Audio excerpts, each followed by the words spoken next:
overcast, so it's going to be a little bit warmer than it was last week.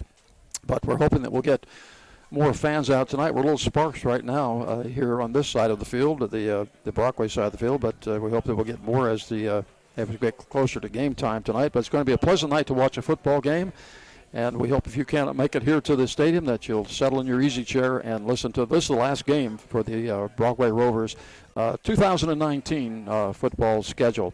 And we'll be back with analysis, starting lineups, and more right after these messages. You're listening to Sunny 106, your home for Rover football.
And Bill Edwards along with Max Arena tonight. And Max, we have two teams that have not had a great season this year. And this is a night when, really when I look at both teams on paper, I see that they're both very young. And I look at Curwensville. I think they have, how many stars did we say that are seniors? They have 4 seniors total, but only one of them starting. So, I mean, both teams only have 4 seniors, so you can imagine how many they have in the underclassmen division. So it's going to be nice to see. I guess it's going to be the battle of youth tonight between these two teams. Well, we know from the quarterback position for Curwensville, they do have a freshman that is starting at quarterback, and he is wearing number 5 tonight. His name is Daniel McGarry, and he's a 9th grader, so he's going to have a lot of time to get a lot better over the years if he keeps at it. And so he'll get the start tonight. And, of course, from the Brockway Rovers, we have, of course, they play the traditional shotgun formation, and John Wood has been back there in what would be normally the quintessential quarterback position, but it's more of a kind of a renegade or a wildcat that they run out of that. John will oftentimes go back to pass, but it turns out to be a run, and so they've got people spread out. And, of course, last week he did a really good job with that, but then he got hurt. And when he went out, of course, you weren't here to see that, but he had a great first quarter. I think his total in a quarter and a half was about 96 yards on the ground. But he had a lot of space to run when he went back to pass, a lot of openings, and he just kind of waited around and saw the opening and then ran for it. And, of course, he had a tremendous touchdown run on a kickoff that was about 80 yards, but it was called back because of a block in the back. But it was a tremendous run. Then he was injured, had a rib injury, but John is back tonight. I think the ribs are not, they're a little bit sore, but that lasts for a little bit while. But John will be back there at that quarterback position tonight. And I expect to see pretty much the same that we saw last week. Yeah, I heard about how good of a game he played in the first quarter. It was sad to see him go out. But yeah, I'm really expecting the same kind of thing. It's just really the John Wood show. I mean, I do like how he's running attack, but I hope it's kind of similar to what they did in Punxsy, because I really like what they did with Punksy is a good, solid running attack, but they mixed in that pass, and that passing game was really beautiful in that Punksy game. So, I mean, really, whatever Brockway needs to do tonight, I'm sure John Wood's up to the challenge to bring in a victory to end the season for the Rovers tonight. Well, yeah, I think he's ready. I think this is a night when all the seniors need to be ready. This will be their last high school game to play. Now, we know that we do have the All-Star game in the summer, but that'll be after they graduate, and I'm sure John will be a part of that. But to have this your last game is an important thing, for these seniors, and I think they will certainly do their very best. And John has been just tremendous at this game from junior high, on up, and I think he will, as you said, probably put on a show here tonight. And of course, he's not alone because he's got Glassel out there is another tough competitor, and of course we have I think Porn is back again this week as well. He was hurt last week, but he's back, and he's a senior also, so I think we'll see a lot from him also tonight.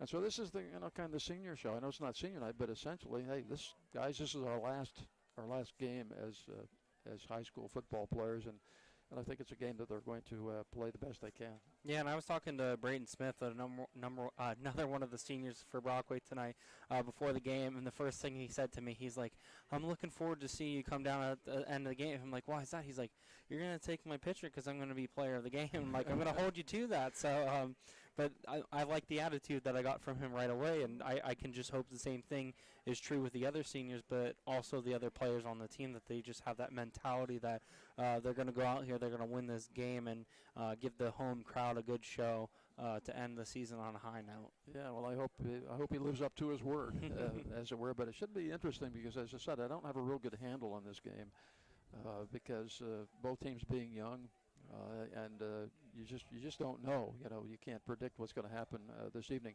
Who's going to be up? Who's going to be up for it? Who's going to call the right play at the right time, and who's going to get the breaks? I mean, it's always a part of the game. But when you have two teams that appear to be relatively equal, then it really is a big question mark. But we'll get the answer to that before this one is over. But for the time being, we're going to take a little break from here. We'll be back with some keys of the game, right after these messages. You're listening to Sunny 106, your home for Rover football.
Golden Tide, and let's get to Rogos Auto Sales keys to the game tonight.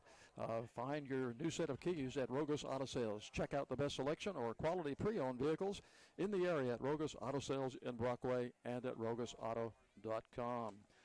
Okay, Max, keys to the game. I think I think we're looking at what we've been looking at for several weeks here relative to the to the Brockway Rovers, and that is that they've got to be able to run the football. Yeah, it seems like that's been their go-to each week, and it seems like games that they've lost pretty handily, it's the running game that's been their downfall, because if they can't run well, I guess if they can't run Brockway's offense, don't go. So if they can establish that early, hopefully that just keeps the tempo going so they can continue that throughout the rest of the game. I mean, obviously teams are going to make adjustments, because as long as they can keep getting those positive gains and trying to negate some of those negative plays, that would be pretty great for them. Well, I'm kind of anxious to see how Curwensville will play the spread offense tonight, especially with John Wood back there that can take off and usually does on most plays, whether it be a passing play or not. So I'm kind of anxious to see how they play him. Last week, I was a little surprised that we didn't see more spies on John, and that's why he was able to run so freely in that first quarter, because no one was really spying him. Of course, they had a pretty decent kid, pretty good athlete that later on started to do a little more of that, but John was still very effective.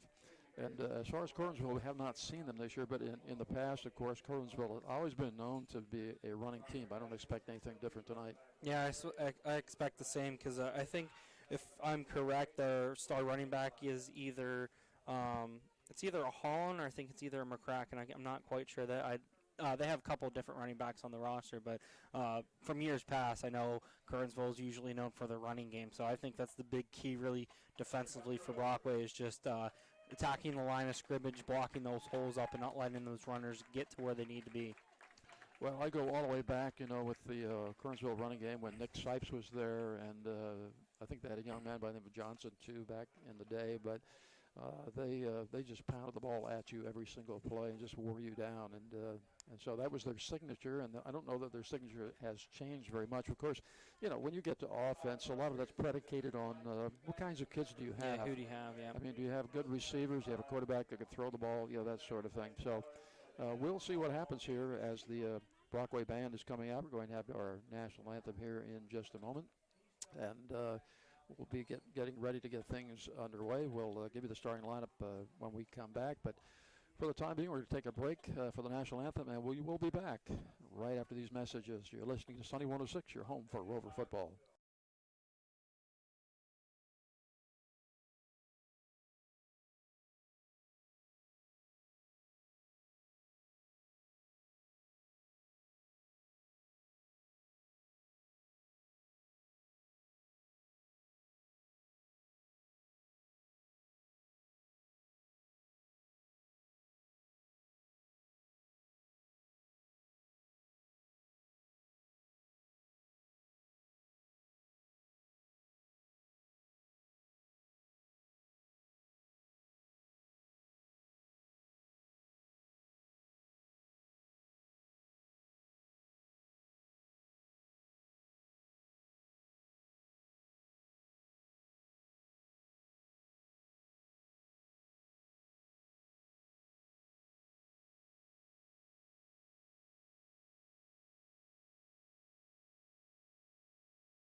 Okay, a nice rendition by the Brockway Band of the national anthem, as always.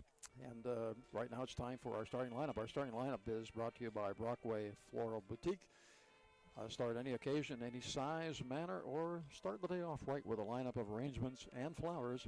Visit the Brockway Floral Boutique in shop or Facebook, or give them a call today. Okay, well, we have the Curwensville lineup, and Max, if you want to go ahead and share that with us tonight. I just want to mention one thing real quick while the band's playing. Yep. If I'm correct, the band this past Saturday won, I think, the Region 3 championship. So they took first place at our region. So I just wanted to give a shout out to the marching band for winning that before I do the lineup. I didn't know that, Max. Thanks for sharing that with us. No problem. Okay, so for the Curwensville Golden Tide, we have number 5, Daniel McGarry, number 7, Jacob Mullins, number 21, Jake McCracken. He's their star wide receiver. Number 22, Andrew Freyer. Number 33, Dwayne Brady. Number 45, Josh Bloom. number 52, Nick Holber, number 67, Scott Condon, number 71, Sean Orcott, number 72, Jace Witherite, and number 75, Curtis Caldwell, filling off the offensive line for the Golden Tide. Now for your home Brockway Rovers, we have number 2, Ben Galasso at wide receiver, number 16, Connor Ford, also at wide receiver, number 23, Braden Smith, wide receiver as well, number 31, Jonathan Wood, your quarterback for tonight, number 43, Nick Porn's going to be back in the running back area tonight, and then your offensive line is number 57, Garrett Faust, number 61, Gavin Thompson, number 64, Cameron Faust, number 75, Ethan Ward, number 77, Owen Johnson, and then senior number 88, Isaac Painter. I'm sorry about that.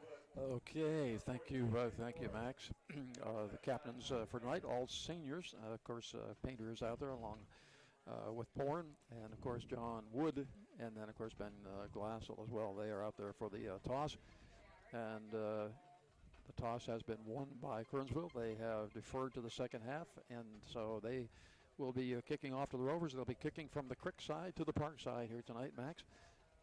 And so we're about ready to get things underway. I want to remind you, all of our first downs tonight are sponsored by Advanced Disposal, and the time's out by U Water and Rogus Auto Sales and Stars Trailer Sales for our video stream tonight. So we thank those folks for that.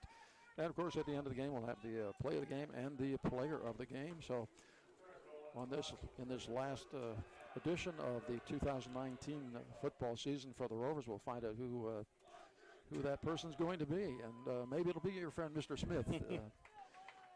Okay, so we're about ready to get this one underway. The Rovers will have first opportunity tonight offensively. And, of course, they will be in their traditional spread offense. And we have...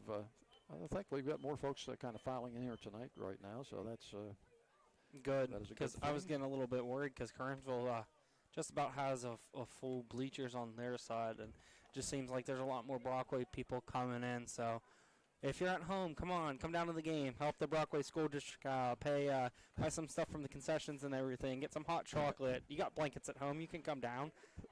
Okay, well, you know that.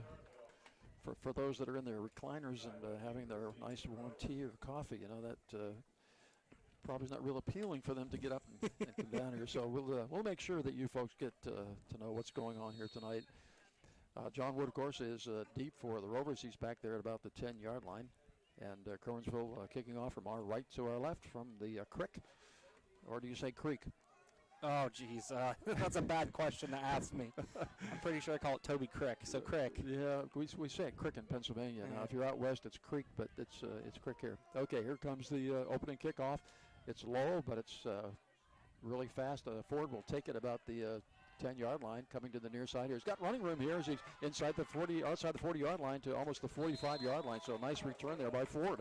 Yeah, that was a good tackle there also by the Curwensville player, but Ford did a good job bobbing and weaving in between some of his blockers, and I think they got him out to about their 45-yard line, so they have pretty good field position to start out their drive.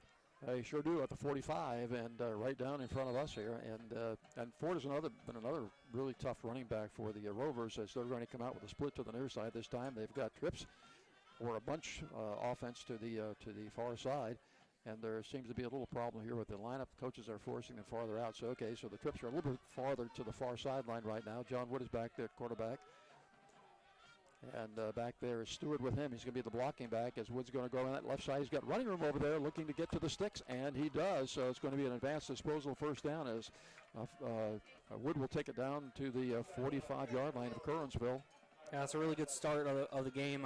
What I always like seeing from Wood is his vision when he goes to do those runs, because once he usually sees that middle is blocked up, he just shoots the outside and just uses his speed to get positive yardage. And they've got the freshman Stewart back there with Wood, and essentially he is going to be a blocking back tonight, as we've got trips to their side this time. To the far side, we've got a split as well, so a bunch to this side. First down and 10 from the 45 of Curwensville. Wood back to pass, but we know what he does most of the time. And he's going to run. Nope. Oh, he's still on his feet.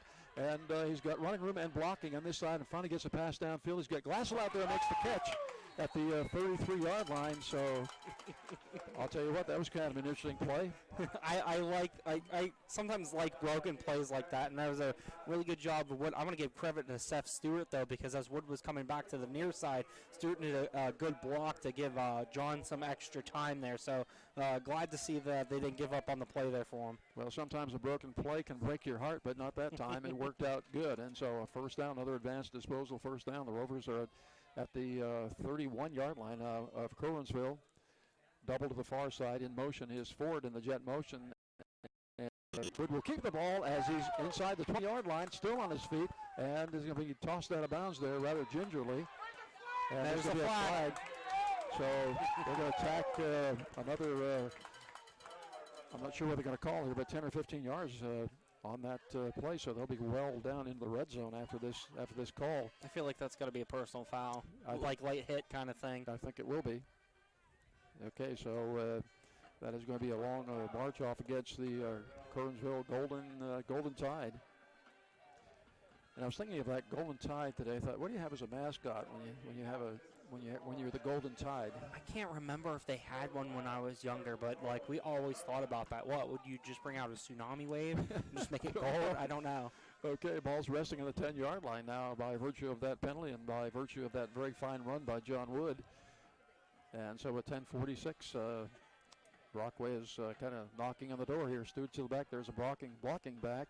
In motion is Ford, and Wood's going to keep it himself, but there's a flag on the play, and Wood will be tackled right at the 10-yard line. No gain, but let's see what the penalty will be.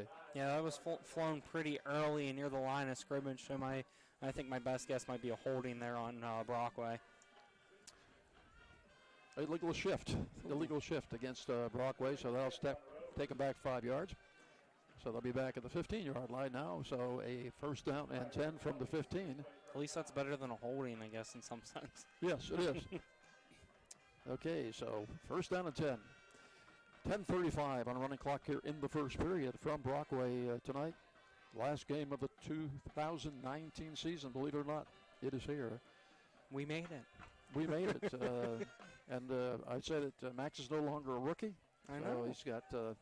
I think I seasoned up pretty well. Yes, I'm like a good roast. You're just like yeah.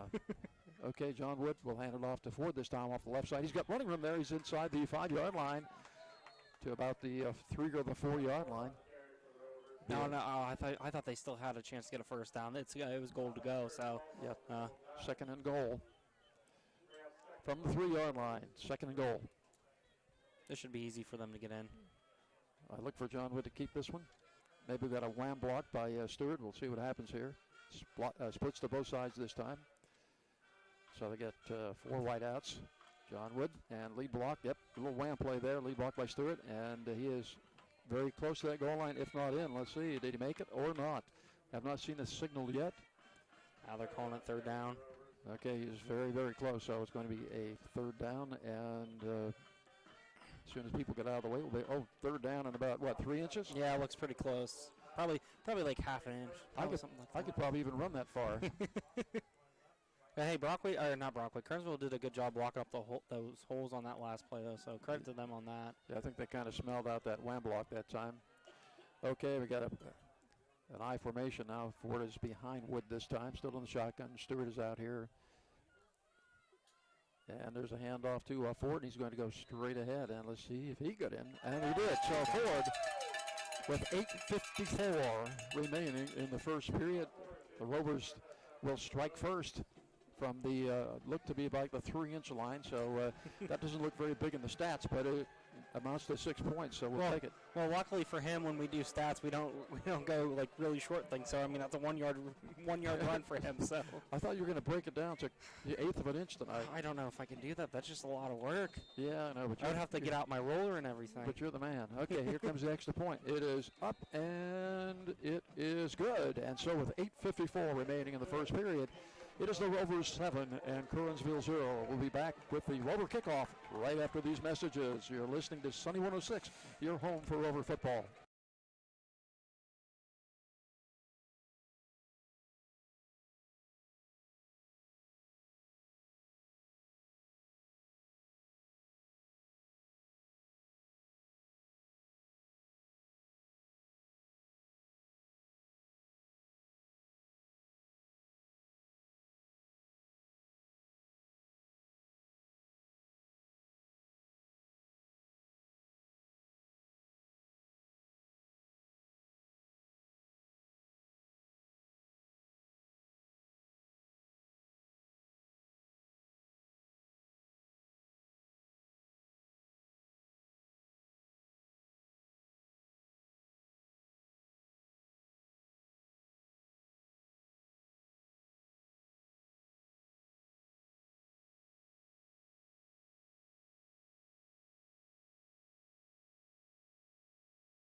it is down at about the 35-yard line as it was received by one of the upbacks there, and he just put his foot on it. Just a low kick that time.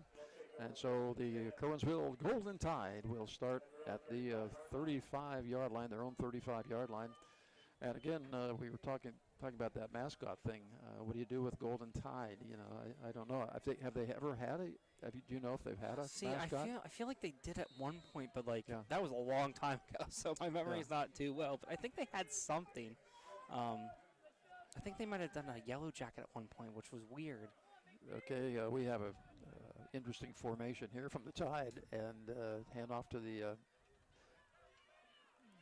fullback, or the tailback, I should say, in this in that formation. And let's see if I can get his number. I think it was 40. I think it was 4 something, but we'll give him 5 out of that, so it'll be a 2nd down and 5. Yeah, I think it was Cooper Spencer for Curwensville there on the run. He's a pretty bigger back than what some of the kids that we have, but he didn't want to go down. But Brockway brought 4 kids in to bring him finally down at the end of that play. Well, they definitely have a running formation. It's a new one. They come out in a very different kind of formation. And now they've changed it up again, other different kind of formation. They've got a back right behind each tackle, and then the I formation in the backfield. So hand it off to that to number 40 again. It's an advanced disposal, first down. He's still on his feet. It gets past the 50-yard line, down inside the 45-yard line. And they're going to mark him at the 42-yard. So a nice run there for a first down, and that is by someone that didn't mark as a starter here, and that's Cooper Spencer, who is a 9th grader, by the way. Yeah, for a 9th grader, he's a pretty big kid, and from what we've seen with these past 2 runs, he's a hard runner. Brockway is definitely going to have to get a body on him to bring him down, maybe 2 guys at a time, if possible. Yeah, tough kid, and again, we've got a split to the near side and a split to the far side, but definitely not a passing formation. Shotgun formation again, and is going to be kept by the quarterback this time. And he's another freshman, and he's got running room, and he's down inside the 35-yard line to about the 34. It looks like the 33-yard line. And it looks like it might be another first down, and it is another advanced disposal first down. And that kid's a freshman, the McGarry boy. And he ran pretty well there himself. That kind of looked like a broken play because I think he was about to hand it off, and then the next thing you know, he just shoots out. He's a pretty quick kid, too. Yeah, that handoff, I think, is supposed to go to Cooper Spencer. And he's listed as a wide receiver, but he's playing the backfield right now. Definitely a run formation as Spencer has it again, and he's still on his feet. And another advanced disposal first down as he's inside the 20-yard line. And right now, neither team's been able to stop the other. No, he's just getting the ball and he's just shooting to the outside, and it's taken a couple rovers to finally bring him down. I think I saw about 4 or 5 there at the end. So they're doing a good combination right now, just giving Spencer the ball and letting him do his job. Well, yeah, and it looks like we got our first timeout on the field, and just want to remind you our times out tonight are sponsored by U-Water, and we'll be back right after these messages. You're listening to Sunny 106, your home for Rover football.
Okay, we're back on a first down and 10 from the 17. That is Cooper again, but he loses a little bit of yardage, maybe a yard on that play.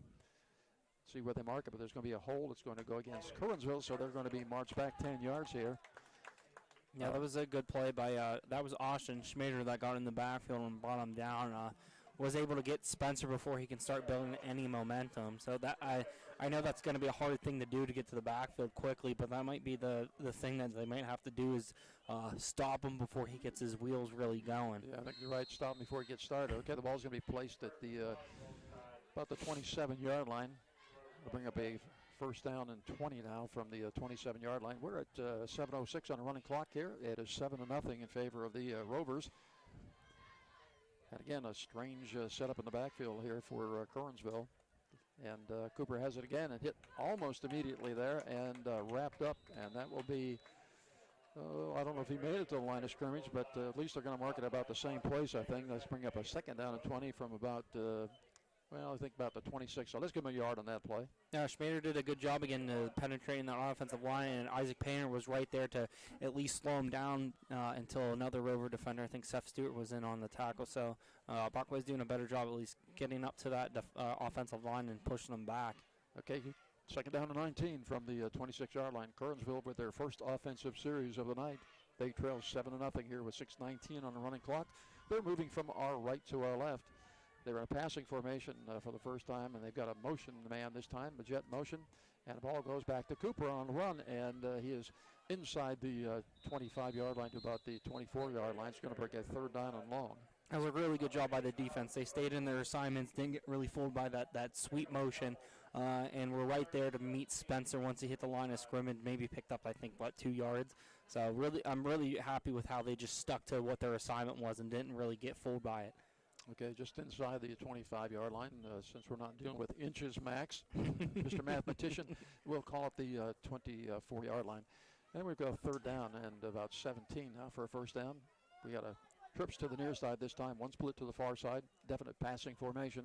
Remember, we have a freshman at quarterback. He's back there with Cooper, who's on his right side, and he's looking downfield to throw the ball. Nice pass, though, and it is just a little out of the reach of his intended receiver, which was number 21. That's Jake McCracken. So that brings up a fourth down now and 17 for Curwensville on the Brockway 24-yard line. And I'm wondering what they're going to do because we saw pregame that their kicker has a pretty good leg. He almost made a 50-yard field goal. So I think that's what they're going to be doing. They brought out the I don't know what that thing's called. It's called a tee. Yeah. I should know that. I golf all the time.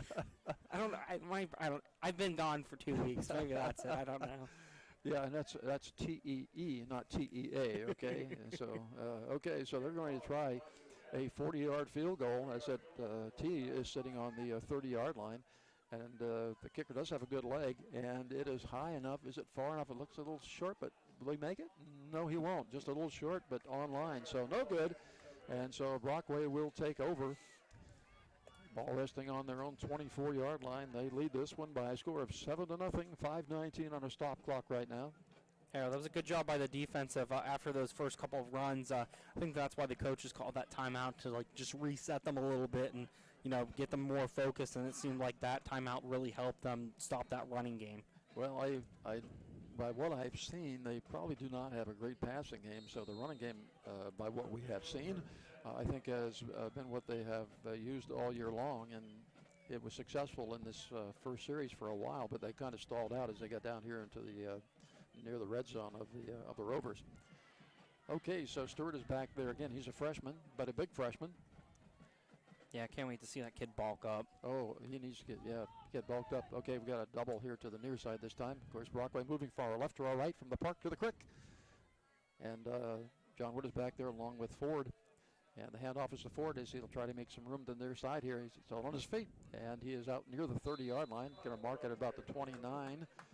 And I'll bring up a second down and short for the Rovers. Yeah, I really like how shifty he is with his feet because he did a couple juke moves right there to get in between some blockers. And, it was kind of a little risky, but I think at the end he kind of reached out to get a couple more yards. But it's really good to see how straightforward he's running tonight. Yeah, I'd like to see him get bulked up a little for next year also. He's a junior, so he'll be back. Okay, split to the far side this time. A slot to the near side. John Wood back there again along with Ford, who's on his right side. Hand off to Ford across the left side. He's got running room there, and he'll get the advanced disposal first down. He'll bring it out close to the 40-yard line to the 39-yard line. And Cooper Spencer was so nice for Brockway. He threw Ford a couple, 3 yards further downfield to give us a couple extra yards. Yes, when you tackle somebody, you really don't want to, use inertia to, propel them down the field if you can help it. But that's what happened that time. Okay, we have a split to the far side this time. Got a tight end of the game right now. And we got a little split here to the near side as well. John Wood back there. And he will keep it this time. And we'll find no running room as he will be dropped for a loss on the play. It looks like perhaps 1 yard loss. So the ball's going to sit at the 38-yard line now. Yeah, I was waiting for something like that because, I mean, they've been getting positive yards. I mean, you're going to expect some negative yards every now and then. But right there, Curwensville's defense did a good job of just pushing our offensive line back and getting to John Wood before he could find that hole that he usually finds to get upfield. Well, he hit that hole fast that time. In the past, in a passing situation, he seems to get better yardage running the ball because it gives time, for him to find a hole. Yep. Jet motion, that's forward, and John Wood will keep it this time, and we'll go straight ahead. And he's going to come out here to about the 44-yard line. It's going to bring up a third down now, and about 6 for the Rovers. Yeah, I like when they do that motion kind of thing because it seems like sometimes that's when Wood gets more of his big play opportunities. But good job there making this a very manageable third down. Well, that motion gets the linebacker to move a little bit, give him a little bit more space in there. And there are several reasons for a motion, of course. Okay, Wood is back there again. Got a slot to the far side. And Stewart coming out here like he's going to receive a pass. John Wood still on his feet, looking for someone to throw to. And he's got our big little man out there. I mean, he just seems to know where the ball is coming from, and he's just always right there ready for it. That's Benny Glassell will make the catch. He's a junior, and that'll be an advanced disposal first down as the ball now is in Curwensville territory at about the 43-yard line, so it'll be a first down and 10 from there. Yeah, if John's got a little time, and he did shake a tackler where he was able to reset his feet, and Glassell's probably going to be open. He just finds a way to get open. Yeah, I mean, he has those strong hands, so even if someone's right there, he just brings it right to his body quickly. He can catch the ball. Stronger hands make softer hands, and that's what you want for a receiver. Okay, split to the far side, slot on the near side, handoff to Ford this time, and still on his feet, and he will dive inside the 40-yard line. They're going to mark him at about the 37-yard line, and so it'll be a second down for the Rovers, and let's call it second down and 4. Yeah, that was good effort by Ford because from my angle, it looked like he didn't really have any running room, and it seemed like he was able to squeeze himself right between the center and guard, and then I think he kind of got tripped up, but did a good job lunging forward to get some more positive yardage. Now, he ran like a Ford that time. Had he been a Toyota, he probably would have gone farther, but, Okay, we got double slot this time. Stewart is back there, the freshman, along with John Wood. On a second down and about 4. Ball resting at the 37-yard line. And here's a pass out to Glassell. He's got a little bit of running room. Let's see what he can do with it. And they're trying to get him out of bounds, and they do. And they're going to mark it about the 33-yard line. It's going to be close. Well, I think they're going to call it a first down. Yep.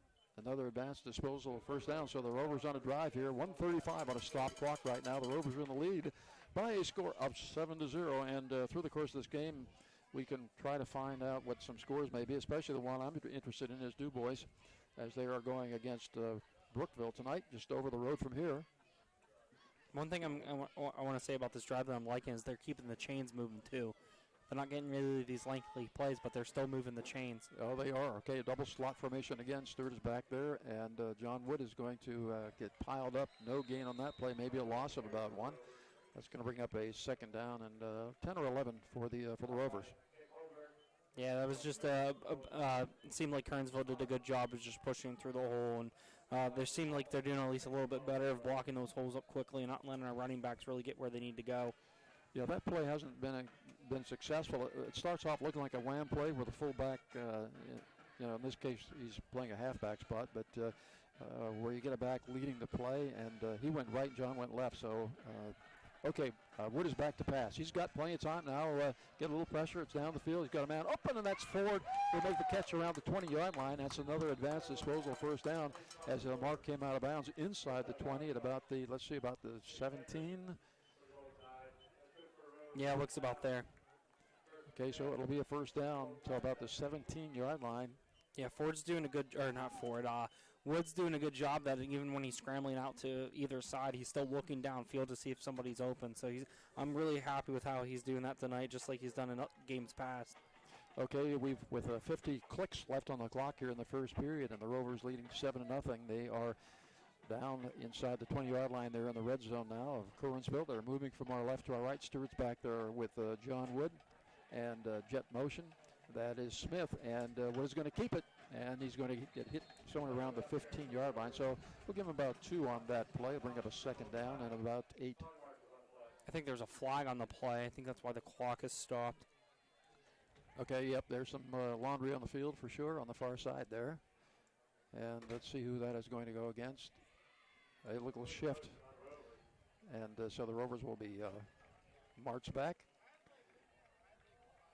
And it'll be still a second down, and it'll be a little bit farther this time. I'm sorry, it's going to be a first down. I'm sorry, there was a first down, and they're going to move it back. It'll be a first down now about 15. The ball's going to rest. Let's see where he's going to put it here. About the 22-yard line, I suspect. And so the Rovers will have a first down from there, and it's called a first down at 15. I think I mark it at the 22. Running clock right now, 41 seconds remaining here in the first period. The Rovers lead it by a score of 7-0. Glassell's way out to the near side this time. Ball resting in the far hash mark.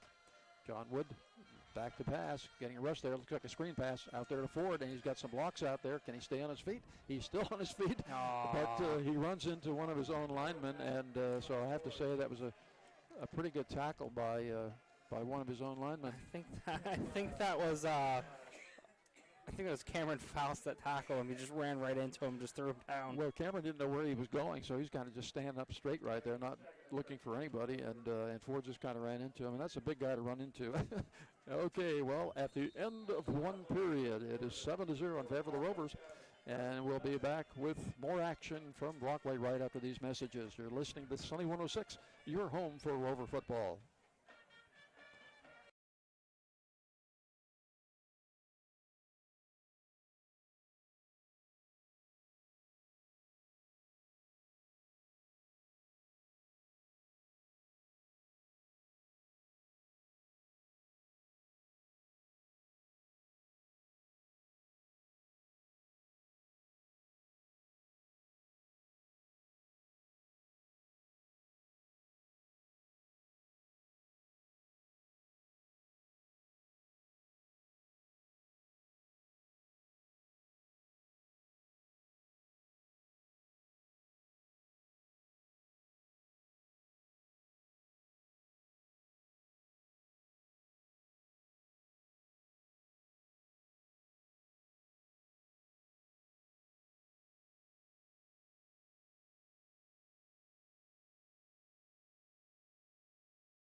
Okay, we're back at the beginning of the second period. Rovers 7, Curwensville 0. Rovers have the ball, second and 13 to go from the 20-yard line of Curwensville.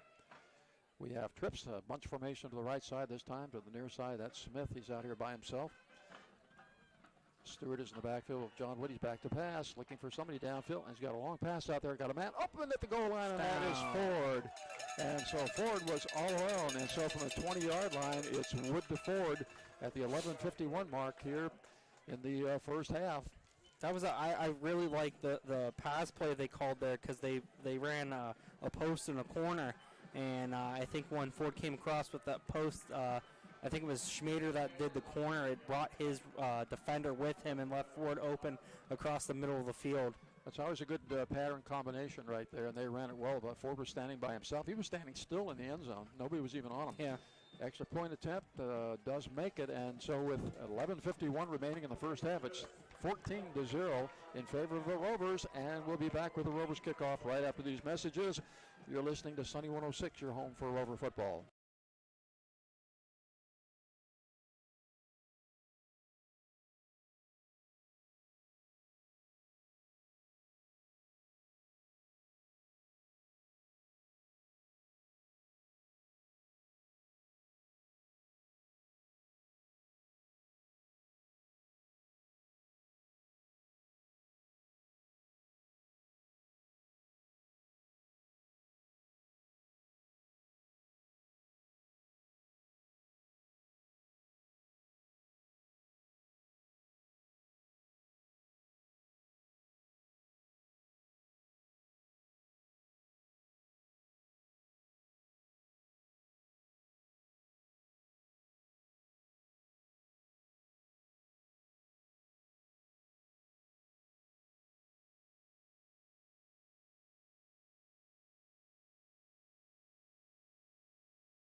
Okay, Butler will take the kickoff at the 15-yard line, still on his feet as he's outside the 40-yard line, down near the 45-yard line. They're going to mark him down at about the 43-yard line. So the Curwensville Golden Tide will start their first series here in the second period. From there, they are down by a score of 14-0 right now, and they need to get their running game going here in this second period. Early's back on track because they did their first drive, half of it, they did a pretty good job of running the ball down Brockway's throat a little bit, but with that timeout, Brockway did a good job of readjusting and stopping them.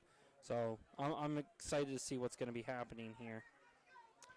Well, I'll remind you, save up to 50% on food, fun, and more with DuBois Big Deals. Shop local, buy local, save big. Shop DuBoisBigDeals.com and see what you can save today. I think Schmader seems to be the one on defense that's getting after the ball carrier quickly because the last couple of plays he's right there, right on Spencer when he gets the ball. It's good seeing that there's somebody penetrating the line like he is tonight. Okay, 4-yard gain there on that first play. It's second down now and 6 from the 47 of the Rovers right now. As Curwensville running from our left to our right, so they're running from the park to the creek right now. On a second down, a split to the far side for them.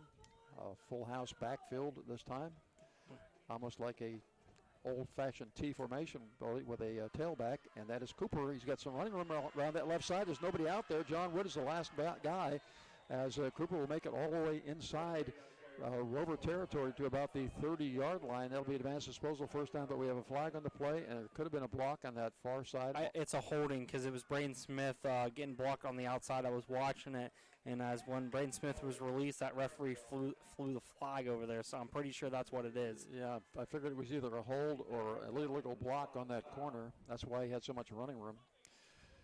Okay, as we start this second quarter, I want to remind you for the latest in Rovers coverage, follow us on Facebook by searching Sunny 106. Okay, a big break there for the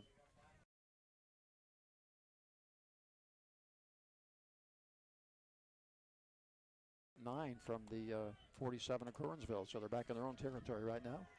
Again, we have full house backfield with a tailback, so just an interesting formation. And that is Cooper again. He's getting a lot of work tonight. He'll be wrestled down there shy of the 50-yard line. They're going to mark him at about the 43-yard line, and that'll bring up a third down. Yeah, Brockway is looking for a big stop here, not letting Curwensville get anything. I'm not quite sure how risky Curwensville is, if this is actually two-down territory for them or not. But I'm happy to see how Brockway is tackling right now compared to how some of that first drive went for him. Okay, 3rd and 5 from the 48-yard line. To the near side comes Jake McCracken. He is a junior. Again, full house backfield with a tailback this time. Shotgun formation. Freshman hands off to Cooper again on his feet, and that is a first down as he will get inside the 45-yard line to about the 43-yard line. So another advanced disposal, first down, and a good run there again by Cooper. Yeah, I mean, he's strong, so, I mean, anything that against his legs usually, he's just going to power right through and not stop himself. So, I mean, if you're going to go for his legs, you got to wrap him up.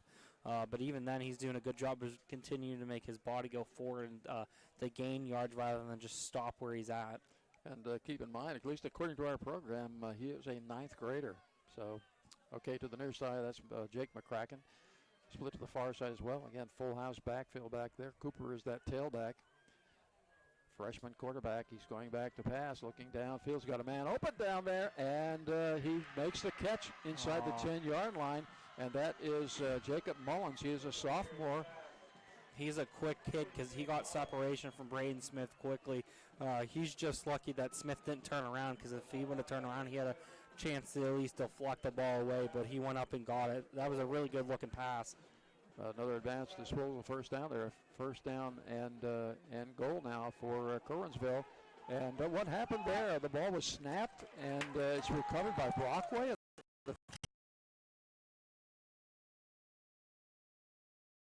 That Curwensville was happening. That's a big head, and it was covered by Brockway at their own 30-yard line, and so they will have it from there. What a big break that is in the game. Yeah, so you might want to write that one down. Because they were at what? They were inside the 10-yard line. Yeah, they had really good field position right there. They were at the 7-yard line. Okay, we've got Ford back there with John Wood. We have a split to the near side, one to the far side this time. And that is a handoff to Ford, looking for some running room, and he will make it out to about the 35-yard line. So we'll give him a couple on that play. Bring up a second down. Before I forget, I want to give you an update on the Brookville-DuBois game. Okay. Brookville's up 14-13 right now. I think halfway through the second quarter right now. Okay, and we have a timeout on the field, and our timeout brought to you by U-Water. Okay, and we'll take it back to pay a few bills at the student. We'll be right back right after these messages. You're listening to Sunny 106, your home for Rover football.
Okay, Ford stops short of the 40-yard line. They're going to mark it at the 39-yard line now, and that's going to bring up a third down. And they're calling it third down about one. It looks like third down and one. We've got 8:50 on a running clock here in the first half. Rovers lead it 14-0. Split to the near side and the far side. Got a tight end this time in the game on the right side. And there's Wood going to try that right side. And will he make that 1 yard? It's going to be awfully close. Yeah, he's stretched out right there at the end, so I'm waiting to see where those referees put the ball. Yeah, it looks like the guys want to move the chain, so... Ooh. That looked really generous, didn't it? It did look a little bit generous to me, and so that is an advanced disposal first down as they, I guess he just had farther forward motion than we could see from here. But yeah. Okay, so that'll be a first down and 10. Rovers, the ball's resting just outside the 40-yard line at the 41-yard line. Ford is back there with John Wood once again, slot to the far side. And there's a throw-out pass, and that is to little Ben Glassell. And he's got running room out there, and he will bring it across the 50, inside the 40, all the way down to about the 40-yard line of Curwensville. And there'll be another advanced disposal first down for the Rovers. Yeah, really good quick screen pass there. Benny was showing his wheels there, too, because once he caught that ball, he just shot upfield, and he wasn't touched until he got close down to where he was tackled. So at least 18 yards after the catch before he was actually touched. Okay, so first and 10 now, ball resting at the 40-yard line of Curwensville. Split to their side, the far side. John Wood back there will hand off to Ford. He's got running room across that left side, still on his feet, thrown down there at about the 31-yard line. So they'll bring up a second down, and very short once again for the Rovers as they're finding running room. I think Curwensville's got to be at least a little bit smarter with their tackling, because it seems like a lot of time when they tackle them, they grab them and then throw them upfield. So, yeah. I mean, like if that was like a third down or maybe even fourth down, you would have maybe gave them a first down by doing that. That's right, yeah. It's kind of like, can I help you? Yeah. Got a first down? Okay, second down and short. Probably about 2 feet for a first down for the Rovers. John Wood back there, and he will keep it himself and go forward. He's got the first down and more still on his feet, and he will battle down near the 25-yard line to the 26-yard line. And another advanced disposal first down. Yeah, Brockway's, again, just doing a good job of just moving the chains. That's what I've been liking to see in these last two drives is they might not be getting a lot of yards, but they're still pushing those chains forward and keeping that clock going, too. I like that. That's exactly what you do. And like I said, it's been kind of abnormal for them, too. They've been playing with a tight end. So they have strength here with a tight end, sometimes two as they do now. They've got double tight ends in the game with just one split to the near side this time. It's not awful that I see double tight ends. Okay, here's a handoff to the motion man. That is Ben Glassell, and he will be ridden out of bounds short of the 20-yard line. I believe they're going to mark it at the 21, I think. That's a little different. That was a little different. Yeah, they had two tight ends in the game, which normally don't even have one. So that's a little different formation. Yeah, and I think that was one of the few times I've seen Glassell in motion too as well. But I think that's kind of nice because since he's a big playmaker in the catching game, they might pull to that side too. Yeah, he's kind of the quintessential. To me, he would be the quintessential slot guy. Kind of like the guy that New England uses all the time. Oh, Edelman. Yeah, I was trying to think of who that was. Yep. Yes, he's playing a split now, and we got motion. That is Ford, and John Wood will keep it as he goes straight ahead inside the 20-yard line, and he'll make it down near the 15-yard line, and they will probably mark it at about the 17. And that'll bring up a third down and short, about 1.5 to 2 yards for the Rovers as they're on a good drive right now. Yep, really close to that first down marker. But again, this is a really manageable third down situation for Brockway. And it seems like that's been a kind of a theme tonight. They really haven't had that many third and long situations. Okay, so they've got trips. They've got trips to the far side right now. John Wood kind of sharing something with Glassell. Stewart, the freshman, is back there on the left side of Wood. Schmader is to the near side, and Wood is back to pass, and getting pushed back there. Russ back there trying to break loose, and he does break loose. Wow. Still on his feet, and we will throw it out, and the catch is made. And that is Smith out there, and he will score. Holy crap. So from the 18-yard line with 5:42 remaining in the first half, Smith will score on a pass from John Wood, who looked like for a while he was in a wrestling match, was able to shake off some tacklers, and while almost in the grasp there, made a pass downfield, and Smith happened to be there, and so kind of unusual play, but that shows the strength of John Wood. Yeah, I mean, if you're at home, you really missed a play there because that kid for Curwensville was just all over him, and I really thought he was going to go down in the last second. He was just able to slip it out, and I wasn't even sure if he was going to get the pass off because there were still 3 Curwensville defenders coming at him, and Braden Smith got it, went right in. Well, this is where high tackling gets you. Yeah. You just shouldn't do it. Okay, so with 5:42 remaining in the first half, it's the Rovers 21 and Curwensville 0, and we'll be back with the Rovers kickoff right after these messages. You're listening to Sunny 106, your home for Rover football.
Okay, Butler's back there along with Jake McCracken to receive this kickoff by Painter, and it's on the ground and picked up by one of the up guys, and that happens to be Cooper, and he's got the ball and inside or outside the 45-yard line to about the 48-yard line. So Curwensville will have it from there. And boy, good-looking freshman. Yeah, and he hit Austin Schmader hard there on the play, brought him down to the ground. But I think there's a new Rover out there tonight that made the tackle.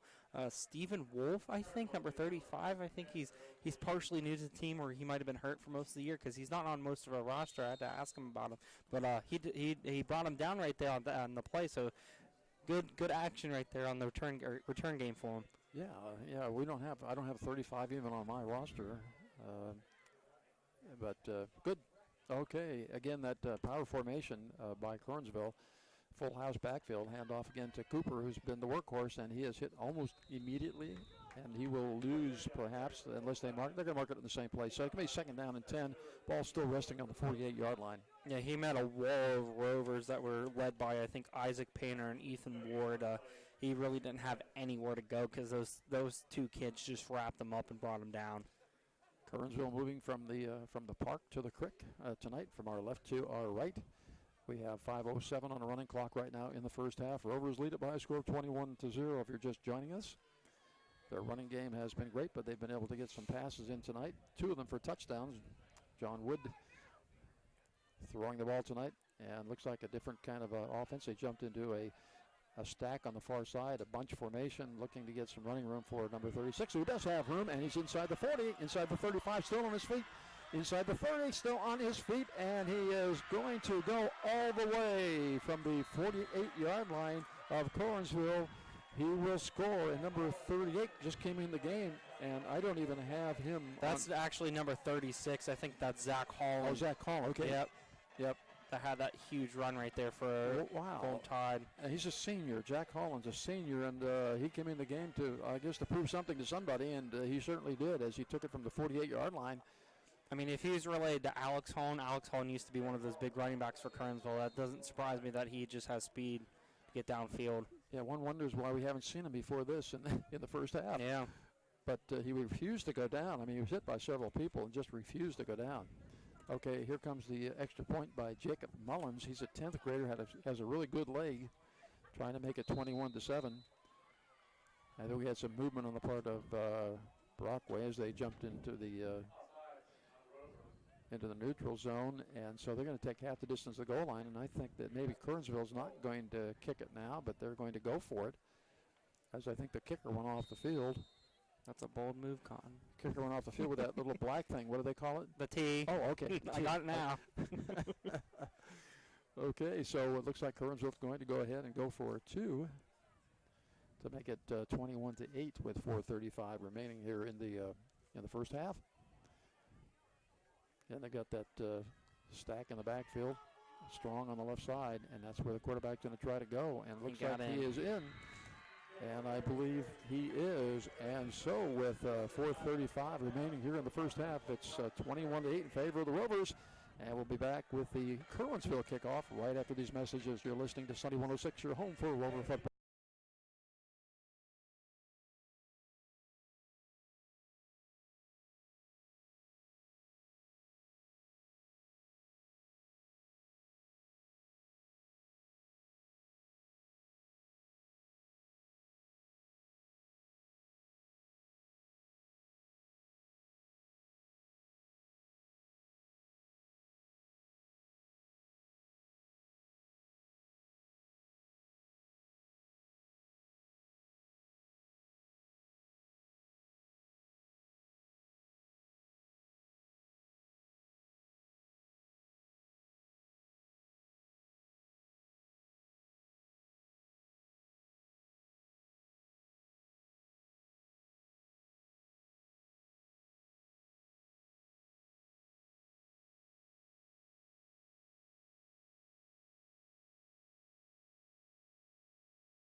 Okay, with 4:35 remaining here in the first half, it's Rovers 21, Curwensville 8 as they are about ready to kick off, and that is Mr. Jacob Mullins, the 10th grader who will kick, has a great leg. John Wood is back. Ford is back there as well. And it's going to go deep, and no one's going to play that as it bounces right on the end zone line, so that is a touchback, so the Rovers will have it at their own 20-yard line. So that young sophomore is not very big, has a really powerful leg. Yeah, I think that might have been the first touchback we've seen all year, maybe the second, but he's got a really good boot for a leg. Okay, so the Rovers have 4:35 to work the clock here in the first half. And first half, because of all the running, of course, the first half has gone relatively quickly tonight. Yeah, with all the running attacks, it doesn't surprise me. Okay, so the Rovers, we have their formation trying to take shape here as they're all looking at the wristbands. So we've got a slot to the far side. We've got one to the near side as well. Rovers moving from the creek to the park, from our right to our left.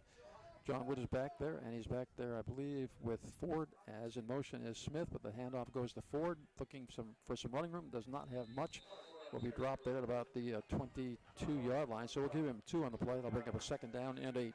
Yeah, not much running room there, and I think he's trying to force the ball up the middle. Is last couple of plays I've seen it, because I think he's had an opportunity to go outside, but instead he's shot back inside, and each time he's met with Curwensville defenders there. So hopefully maybe he can try to shoot one outside and get some more positive yardage from that.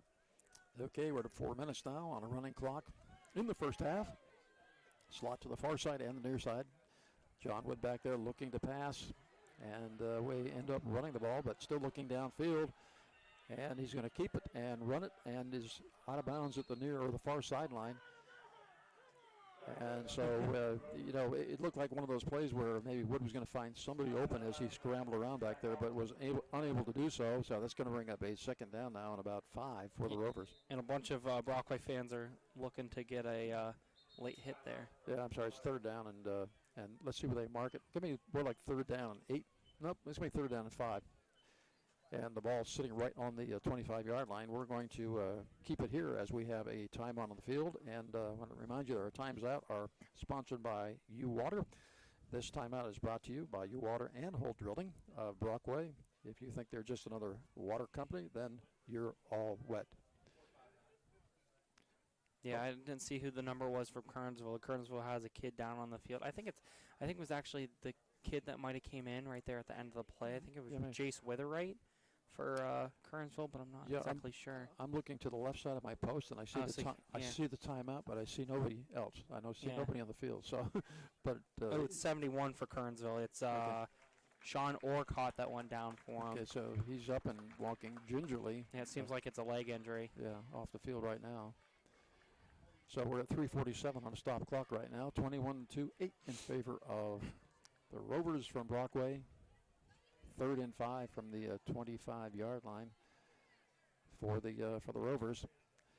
They've been very consistent tonight in moving the ball down the field. They haven't hurt themselves with penalties. They've been able to move the ball. And so let's see if this drive develops into anything. They've got 3:47 here to do something with it. Yeah, it's only 3rd and 5, so again, that's very manageable for them, the way they've been running the ball tonight as well, and even in the passing game. And a nice night for football. No wind blowing. It's warmer because it's overcast, so a really nice night for football. Okay, Stewart, the freshman, is back there with Witt on his right side, a slot to the far side this time, and a slot to the near side. And let's see, we have a timeout. Okay, so we do have a timeout on the field this time, and we're gonna hang around. Remember, our time's up. Sponsored by U-Water and Holt Drilling of Brockway. If you think they're just another water company, then you're all wet.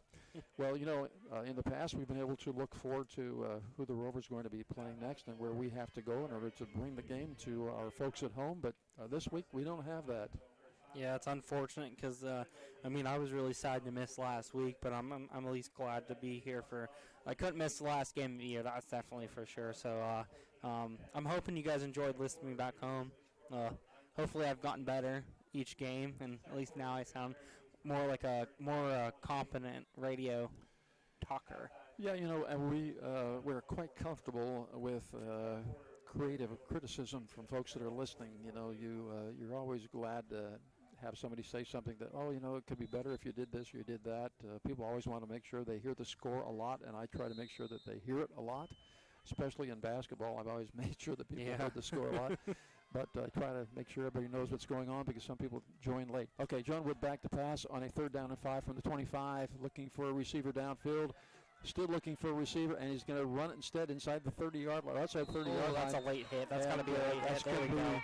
That's going to be a penalty, too, because I think the tackler was down inside his shoulder pads as well. So let's see what they call here. But it looks like it'll be a 15-yarder, and that's going to hurt Curwensville really big time with 3:36 remaining here in the first half. Yeah, I don't know what that kid was thinking because they were at least 2 yards out of bounds, and then he finally brought him down to the ground.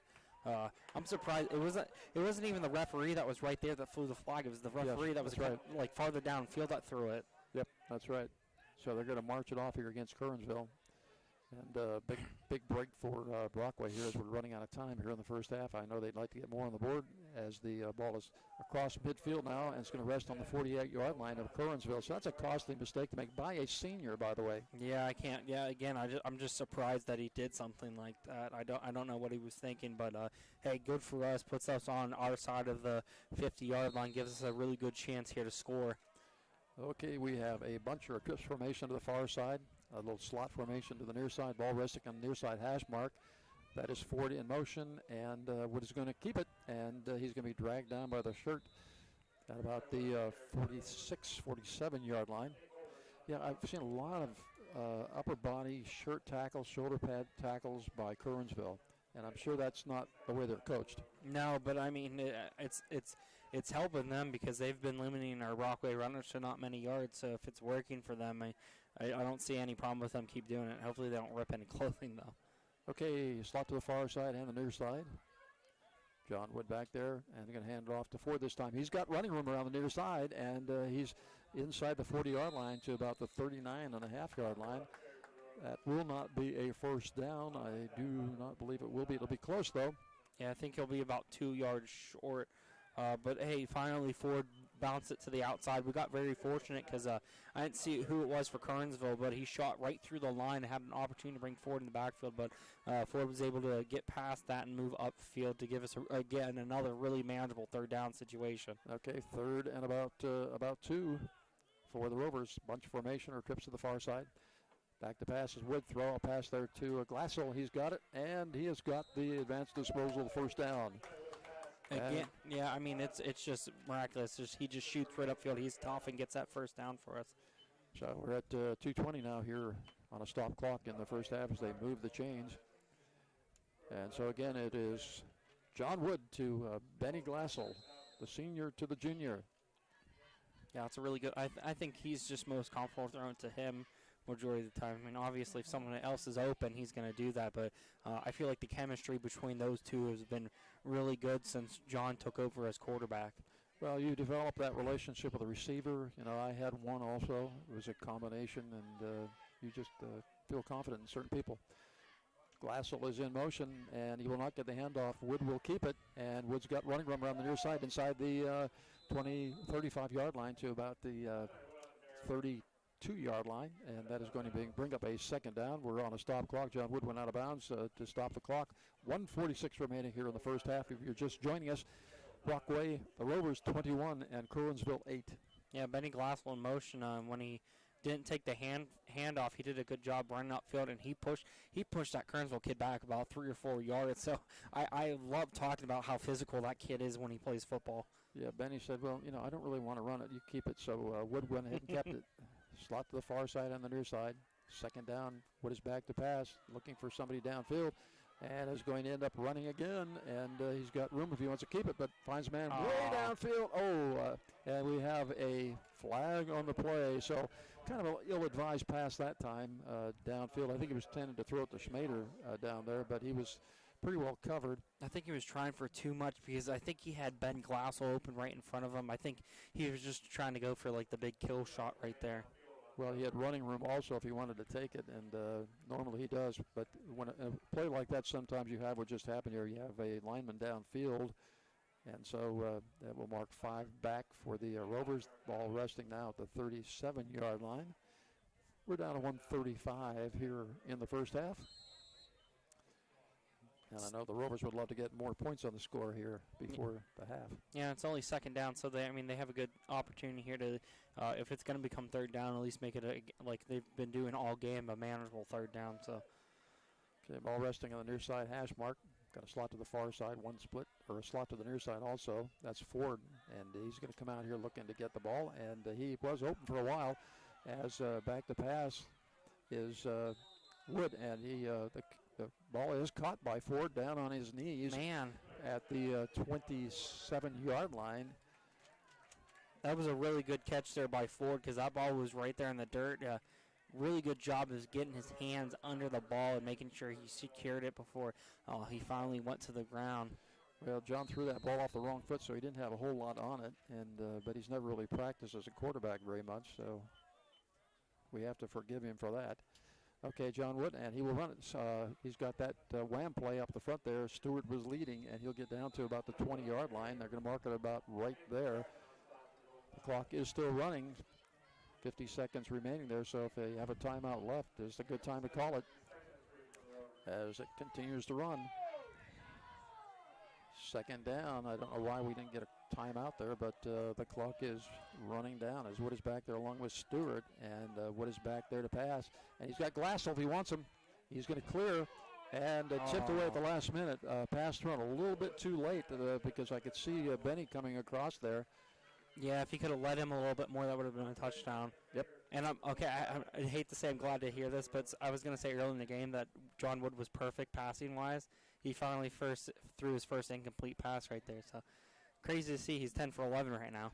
Yep, that ball was thrown just a little bit earlier. Benny was breaking free, but just waited a little bit too long, and the defender was able to get there and get a hand on it. So it's a third down now, third down and about 4, ball resting at the 21-yard line of Curwensville. 29 seconds remaining. Bunch formation to the far side. That's trips. Stewart is back there as a blocking back. John Wood back there to find a receiver, and he's got to run again and looking for a receiver, still looking for one.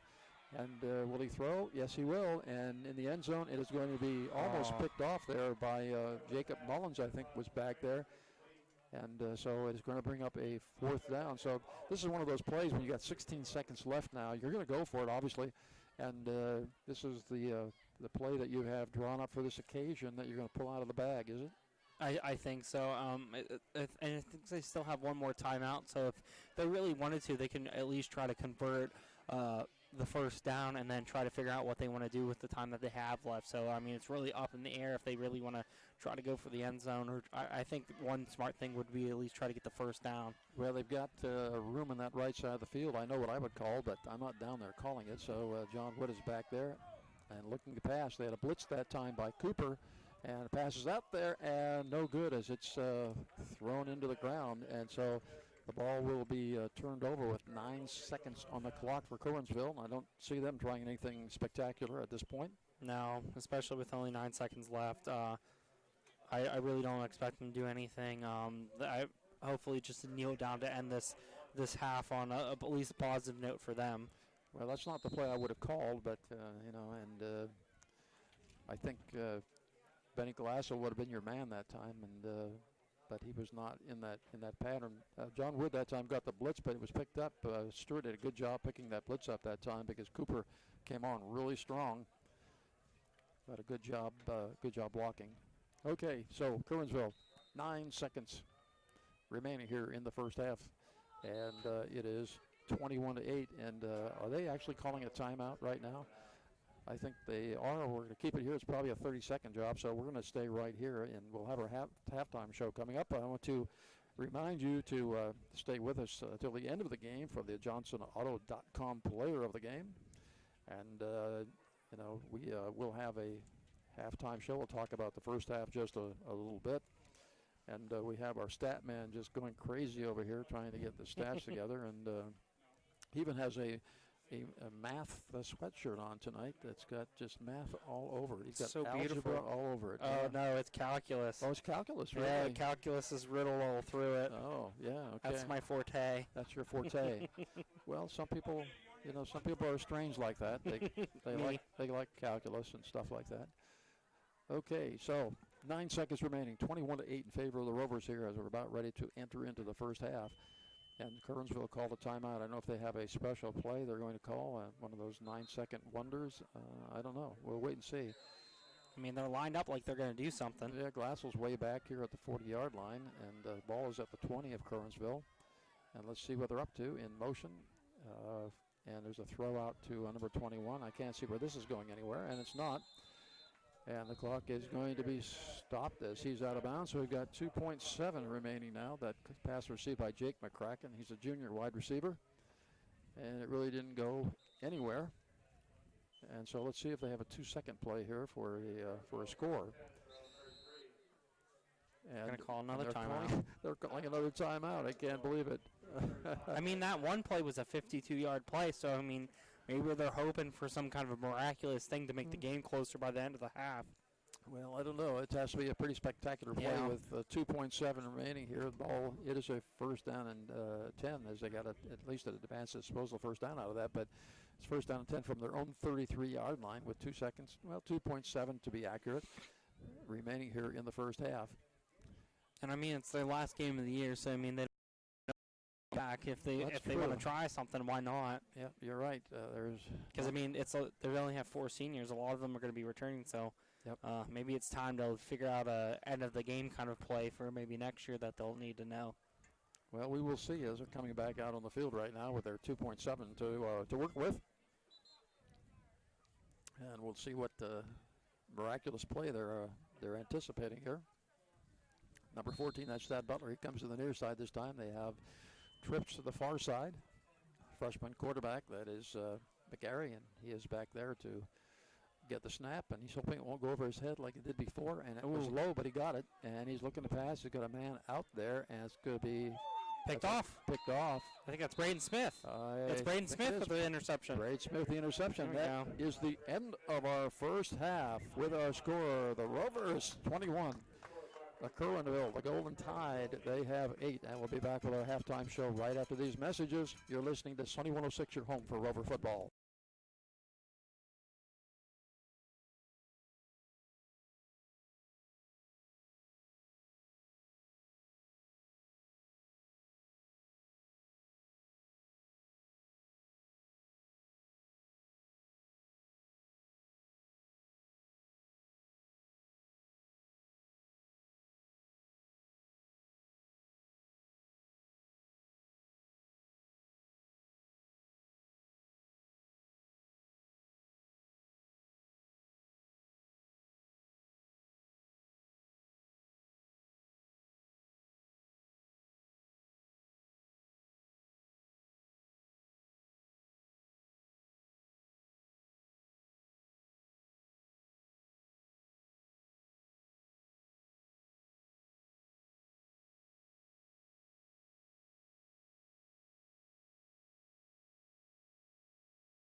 up in about 20 seconds as Painter is getting that ball set up for the Rovers, and he'll be kicking from our right to our left.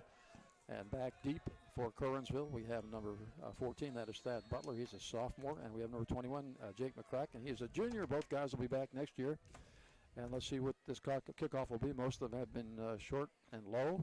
And this one is going to be a little bit higher and a little bit deeper. It's going to be taken there at about the 22-yard line.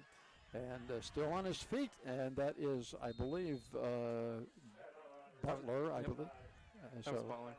So Butler will bring it back on a nice return, but a fairly short kick also.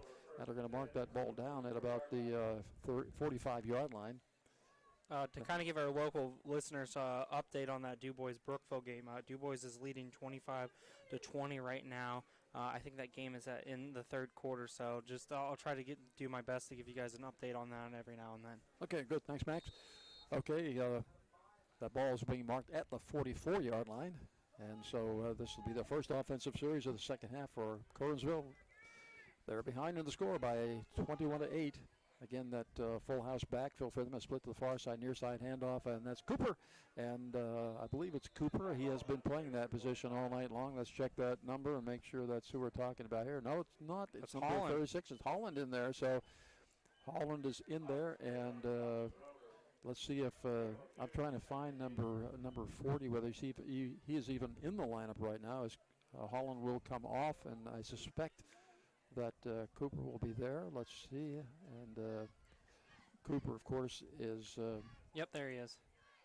So Cooper is back there. And, again, here's that weird little lineup that we had before. And look at power to the right side right now as they've got a split also right and left. And there's a flag. So we've got, I think, an offside penalty. Yep, we've got an offside penalty. It's going to go against the Rovers. So there's an easy 5 yards for Curwensville. Yeah, we don't want to be doing something like that, give them any easy yards. You got to be smarter than that.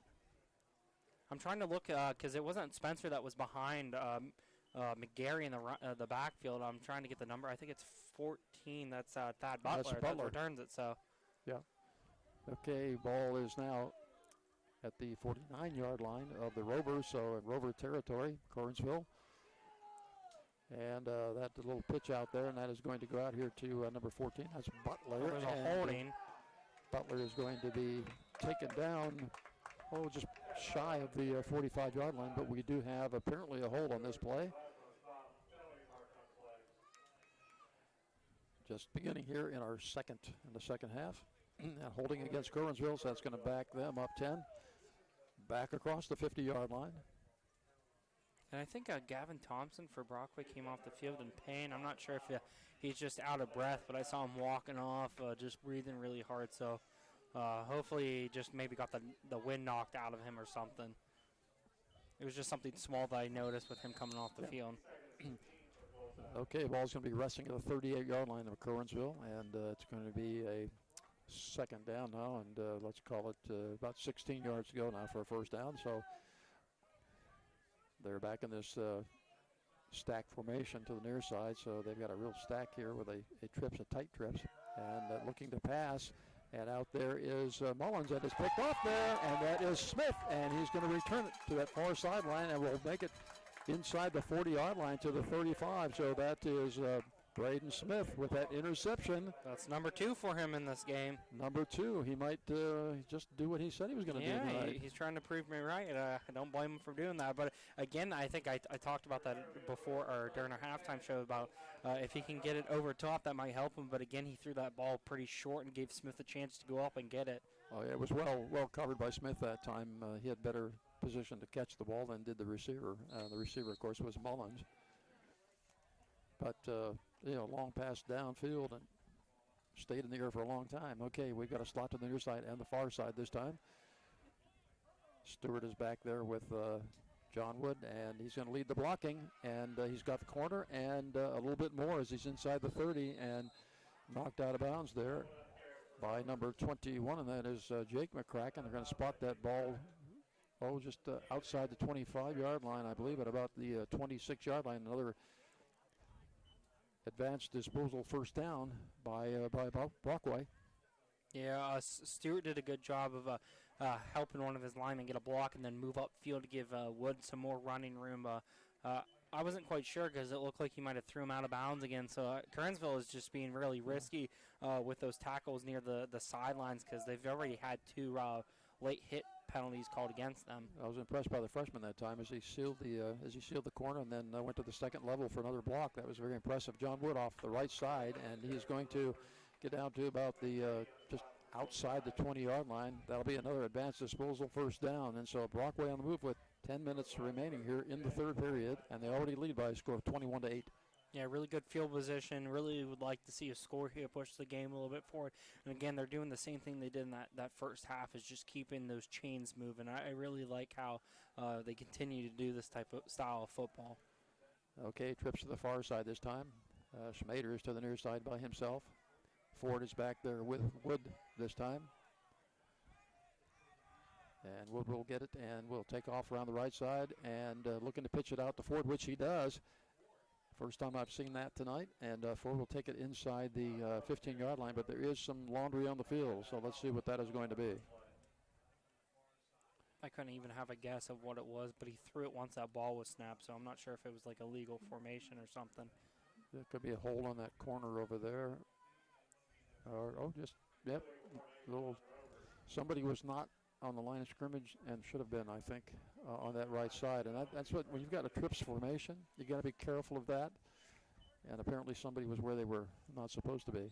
That wasn't something I knew was a penalty until I was older. I thought that was something crazy. I think it wasn't until I was like a teenager when I actually found out that was a thing. Okay, so now we have a trips to the near side this time. There should be 2 men back there, and there are. That's Glassell and Ford. And there's a pass out to Glassell. He's got it at the 25-yard line, still on his feet, and he's inside the 10 and fumbles the football, and it is going to be recovered. That is a touchback as Glassell will lose the football and came very close to scoring a touchdown before he lost that football, and so the ball is going to go over to Curwensville. And so a big break there for Curwensville as the Brockway Rovers were on the move once again. So that ball will be brought out here to the 20-yard line. And Curwensville will start a second offensive series here in the second half with 9:10 remaining in the third period. Yeah, that's just really unfortunate for Brockway, which is how that drive was going and how close they were to the end zone. So in that situation, you really got to try your best to hold on the ball the best you can. But it's still good effort from Glass. So I like to see that, but it's just unfortunate with the event that just happened. Yeah, I'm not sure whether he switched that ball to the outside hand or not. Sometimes if you keep it on the inside hand, you can get it knocked out of your hands, and it may have happened that time. Okay, there's a sweep to the far side. That is number 21. He's got that sideline, and he's still on his feet outside the 40-yard line. And that is Jake McCracken. John Wood made like a shoelace tackle right there. Well, if he had not, I think it may have been touchdown, but we have laundry on the field again. I think this is going to go against Curwensville. And so Curwensville is going to, there was a hold on that play, which may have explained why he got that sideline so easily. Man, he's quick, though, too. He is quick. Oh. Yeah, that is McCracken. He's a junior. He'll be back. Yeah, just imagine all these young kids that they have and how quick and strong some of them are. Okay, so they're going to march it back. And a big break there for Brockway. And it will be a first down and long now for Curwensville. Let's see where they're going to mark that ball as they are stepping it off right now. Back inside the 10-yard line and back about the 8-yard line. So they're going to call it the 8-yard line. So they've got first down, and wow.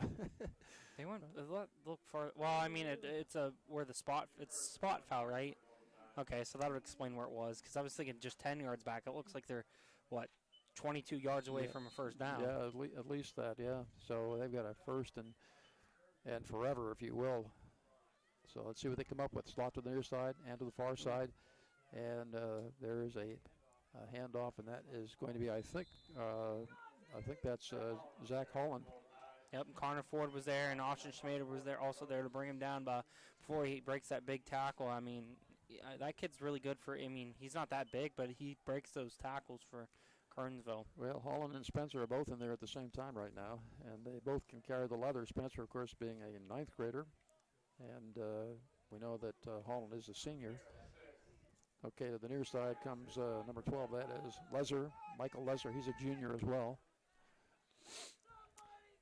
And a bunch formation to the far side this time. And a little pitch out to Spencer. And he is on his feet but doesn't get far as he'll be tackled there somewhere around the 15-yard line. Yeah, John Wood in there on the tackle, going strong in for his legs and wrapping it up and bringing him down. Brockway still doing a good job bringing the running back down before he can get his legs moving, especially with Spencer back there. Okay, passing situation here with a 3rd down and 15. Ball resting on the 15-yard line of Curwensville. They are moving from our left to our right. And we've got a split to the near side, way out here to the near side. That is Lezer. And a bunch formation to the far side. Tight bunch formation. McGarry calling signals. Gets it off to Spencer, trying to get somewhere. Still on his feet, though. And a nice run there as he's outside the 25-yard line to the 26, but that'll bring up a 4th down and about 6 for Curwensville. Now I'm wondering what they're going to do because the quarterback's running back in quick, so I think they might try to go for it. Well, big risk here if they do, I'll tell you.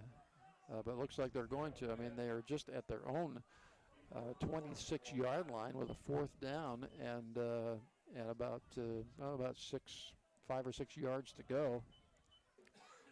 And so let's see what they come up with. Oh, there's a blitz off the near side here, but too late. And good job, John. Boy, that goes nowhere. There's a loss on that play, and so Brockway is going to take over after that very risky call right there with a 4th down, way in their own territory. And but as you said earlier, I guess they have nothing to lose. So why not? But John Wood, great job shooting right through those blockers and hitting McCracken there in the backfield, bringing him down quickly before he could get to the edge. Okay, so ball's at the 22-yard line now of Curwensville. Brockway moving from our right to our left. We've got 7:12 on a stop clock right now in the 3rd period. Brockway still leads by a score of 21-8. And they've been given a free gift. And we have timeout on the field. All of our times out tonight are brought to you by U Water and Holt Drilling. And we'll be back with more from Brockway right after these messages. You're listening to Sunny 106, your home for Rover football.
Okay, on a 1st and 10 from the 22-yard line, Ford will get it, and he will be hit right in the backfield and will lose about 3 or so yards. So it'll bring up a 2nd down now and about 13-14 from the just outside the 25-yard line, about the 26-yard line. Slot to the far side, slot to the near side this time. Ford is back there along with John Wood. In motion is Smith. And Wood will keep it as he tries to get up the center. There's a flag on the play, however, probably a hold. And John Wood will be dropped also for a little bit of a loss there, I do believe. Let's take a look at the flag and see what it's going to be. It's going to be a hold against Brockway. And we'll have a minute. I want to remind you, don't miss a minute of the action all season long. The Rovers are streamed live online at Sunny 106 FM. On your iPad, smartphone, or computer, catch the Rovers at Sunny 106. Yeah, a couple of unfortunate series of events right there for Brockway because that's going to put them second in a long situation. I think it's about being 2nd and 24. So they got to at least try their best to get as close to that 1st down marker as possible in this play. Maybe at least cut the distance in half. Okay, we have a trip to the far side. We have Ford here to the near side. And John Wood rolling to his right, looking to pass, and he gets the ball off. Got a man out there, and that is Schmader, who will make the catch right at about the 21 or 22-yard line. And he did about that. I think they gained about 15 yards on that pass. So 3rd and 9 is a lot better than what 3rd and 24 would be. Yeah, absolutely right. So 3rd down upcoming, and about 9 yards to go. But hopefully Brockway can just keep doing what they've been doing on 3rd down. It's just moving those chains. They did it last drive. They've been seeming to do it in every drive. Yeah, the clock continues to move. So they're in the driver's seat right now. John Wood back there all by himself this time. Definite passing formation. He's looking downfield, and he's got Ford out there who makes the catch. And we'll get to the about the 10-yard line. They're going to mark it, I think, at about the 11. He's out of bounds there. And so that ball is going to be, going to be a first down. And they will be able to get a first down before a touchdown as well. Really good job how they do this. I'm just really happy with just how they've extended series like this throughout the whole game. It's just really encouraging to see. Well, I look forward to next year in the sense I hope they come up with a kid that can play the quarterback position and let Ford play a receiver position because he's much better there. And then you've got Glassell coming back, so they'll have some pretty decent receivers out there if they have a kid that can throw the ball to them. John Wood, still on his feet, running up the middle. And he'll pick up a couple as they're going to mark him somewhere around the 7-yard line, I do believe, bring up a second down. And they can make a first down somewhere around the 2-yard line, it looks like, from here. So the 1.5. The 1.5 and 3/8, I think. Yeah. I think I saw 3/8 in there. Yeah, it's weird that a football field has those type of measurements out there. Yeah, you're right. 4:48 on running clock right now for the in the 3rd period. As got a wide split to the near side this time and a shorter split to the far side. So we got a double going on here. Stewart is back there with John Wood, and he will just run it this way. And he's got the corner, and he has got the score. So John Wood from 6 yards out will score with 4:30 remaining in the 3rd period to make it 27-8 right now. Yeah, it's the first time that John got in the end zone tonight. Took him a while, but he finally got in, was able to get a fine opening to the outside and rush himself in there. So really good job on that drive, especially with they had, 2nd and 24. So got that first down and was able to set them up right there with that touchdown. And they got an assist by Curwensville trying to go for it on 4th down as the extra point is up. And it is good. And so Painter makes it 28-8 in favor of the Rovers. And we'll be back with the Rover kickoff right after these messages. You're listening to Sunny 106, your home for Rover football.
Okay, the Brockway kickoff is short by Painter. Will be down just inside the 30-yard line, about the 21-yard line. Taken back there by Thad Butler. So Curwensville now with a first down and 10 from the 29-yard line. 4:28 on the stop clock right now. Remaining here in the 3rd period. Yeah, and I want to mention, it seems like Curwensville's been kind of shooting themselves in the foot because, last drive turnover and downs, the 2 drives before that, interceptions. The drive before that was a touchdown, but it seems like tonight they've had chances to score more. They've just been turning the ball over, just silly mistakes. Yeah, I think it's pretty typical of a young team, is what we've seen demonstrated by them. Okay, we've got that strong running offense this time, and that's going to be Spencer who will get a few yards across the 30-yard line. They're going to mark it, I think, they're at about the 31. So let's give them 2 on that play. Bring it to 2nd down and 8. Yeah, a couple rovers in there for the tackle. I think Gavin Thompson, Seth Stewart was in there. Or I think there's another new face in there, maybe, and number 57, Garrett Faust. I shouldn't say new, but I usually don't get to say his name as much on defense, too. So get a good blend of gang tackling there on the defense. Okay, so 2nd down and 8 for Curwensville. 3:55 on the running clock here in the 3rd period. To the near side comes number 21. That's Jake McCracken, the junior. Split to the far side. Again, a full house backfield back there. Freshman still calling signals, looking out here to number 21, and that is McCracken. He'll be hit almost immediately there at the 30-yard line.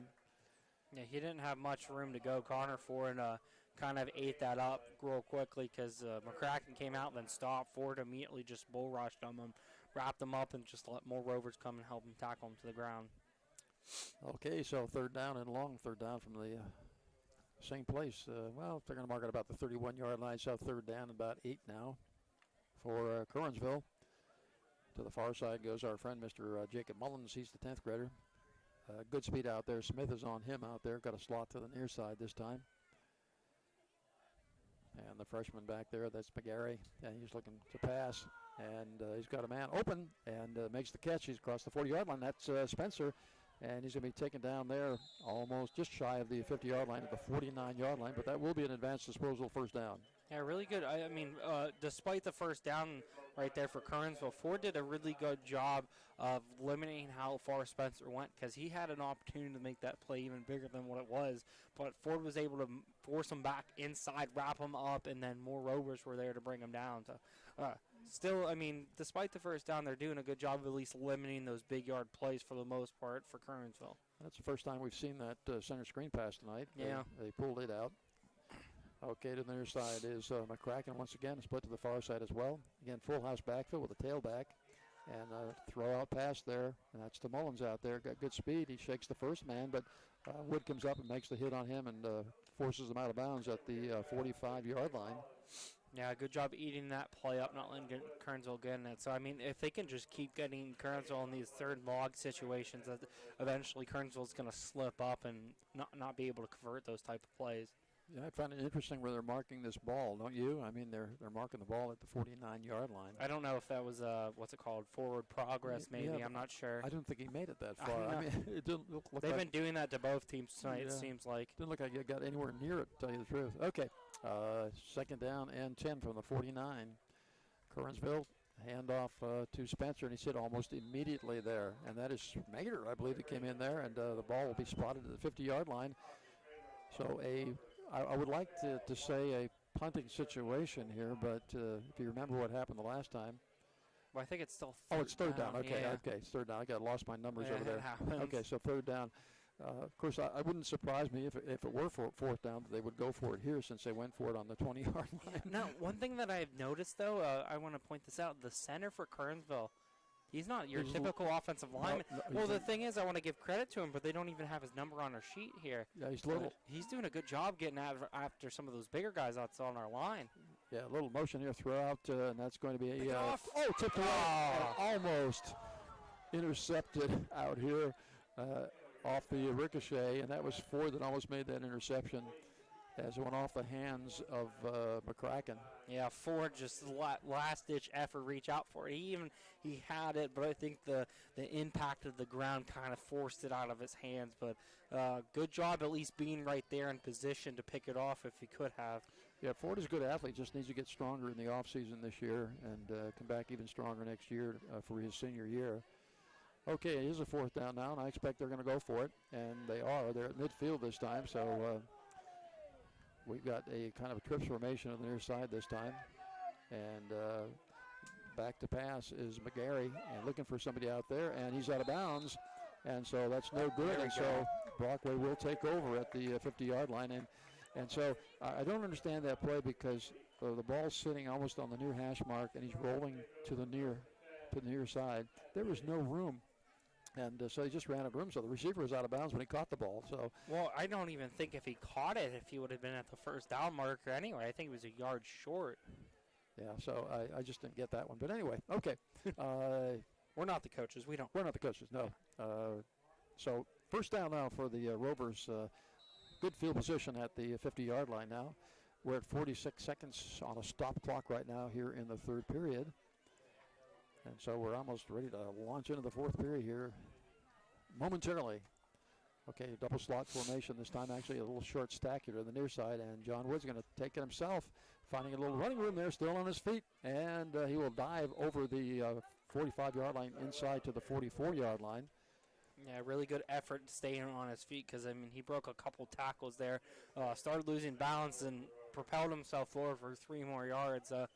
Still good running. I'm still waiting for him to have that one big breakout run that he usually has every game. The anticipation's killing me, really. Well, yeah, it may happen yet, that's for sure. Slot to the near side. Ball resting on the near side hash mark this time. John went back there, and he's back there with Stewart. I think he's just going to let the clock run out. I think that he probably will at this point. It looks like it's going to. And so at the end of the third quarter, our score remains 28-8. And going to keep it here just for a moment. I want to remind you that Priority Digital Services is the local online marketing team. Request a free digital marketing audit at PriorityDigitalServices.com. Okay, so we're about ready to launch it. I'll tell you what, these quarters are going by pretty fast because, there's just a whole lot of running going on in this game. And well, they must have heard that we were hungry. Maybe they heard that. And I'll tell you what, there's nothing, and it's the wrong time. I have to agree, but it's the wrong time. But it's usually like this time at night when you've been out in the cold air that what I crave the most is pizza. I mean, it's right? Am I right? Yeah. Yeah. I mean, I think people at home are probably saying, you know what? Yeah, I feel the same way. And of course, I don't usually eat that sort of thing. My diet is pretty strict, but. You can always make cauliflower pizza. Well, yes, I haven't done that yet. Oh, haven't you? I have. No, I should have. It's not bad. The crust doesn't get real crispy. Yeah, that's what I keep hearing is that. Someone told me if you try to crush the cauliflower and try to get the water out of it first, that kind of helps a little bit. But you still don't get that crust that you would with dough. Yeah, I like that crispy crust. Second and 4 from the 44, and Ford is inside the 40-yard line and the 35-yard line and down to about the 30-yard line, then out of bounds. So that'll be another advance disposal, first down. And Ford really likes to run the ball too. He likes to make contact. Yeah, especially there, and he's just shifty with those feet. And anytime a defender gets really close to him, he's really good at just changing his direction and being able to just juke somebody out of their shoes at times. Good gain there for Ford. It would have been nice to keep him inbounds to keep that clock moving now. Okay, so first down and 10 from the 30-yard line. Rovers moving from our left to our right, and they're threatening again as they're moving the ball. And John Wood looking for a place to run, got blocking out in front of him. John Wood still on his feet and does not make it to the 25, but it's about the 26-yard line. They really love grabbing his shirt.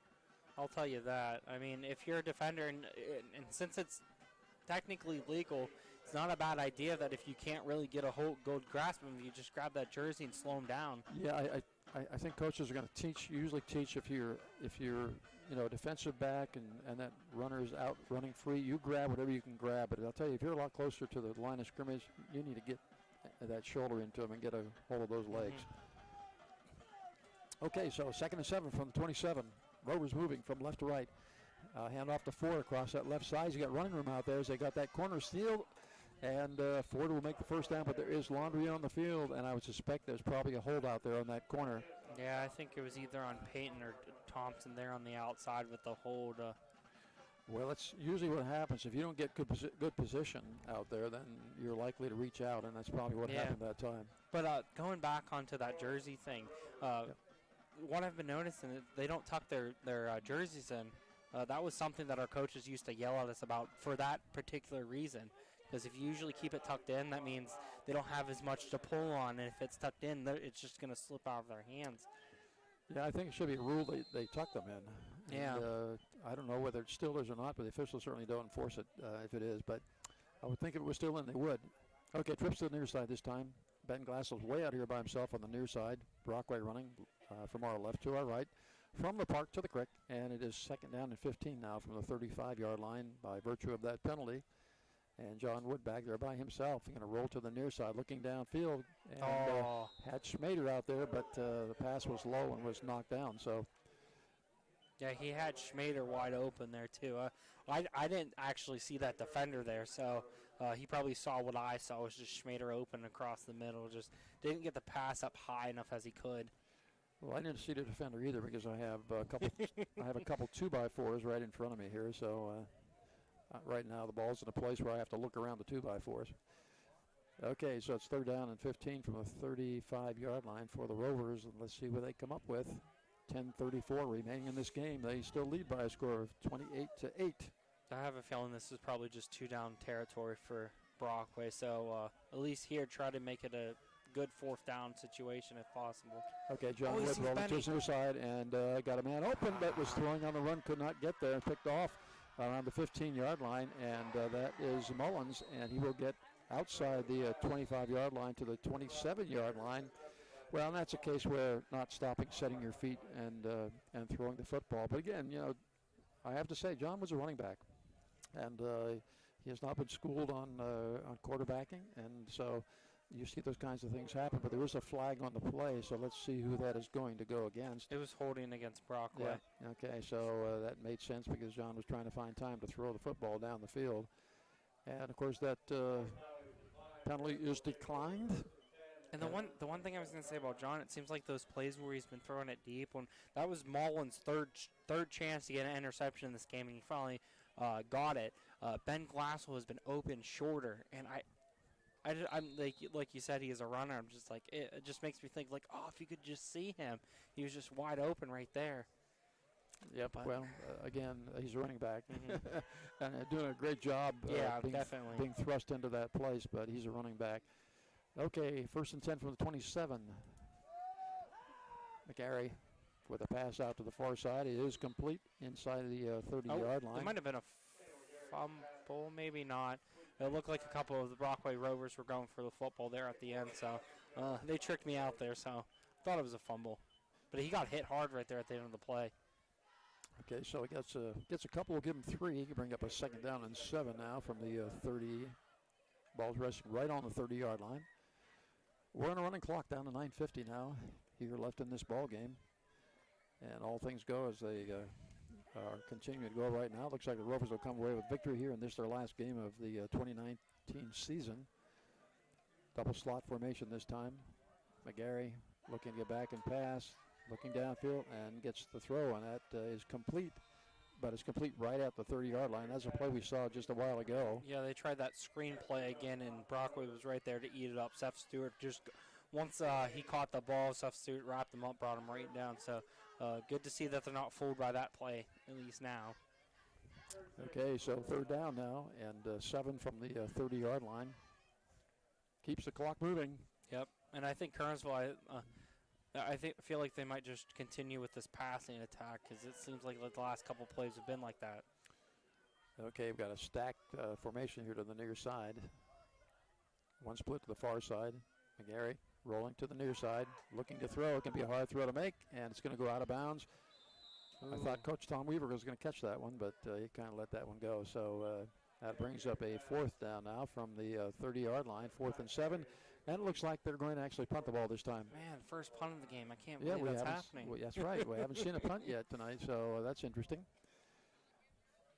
When in doubt, punt. Well, I guess there must be. And with this kid's leg, it could be a pretty decent punt as well because it's Mullins again. Yep, Mullins has a good leg, good athlete. I mean, he's just a 10th grader, too. He's doing a lot of things for this football team.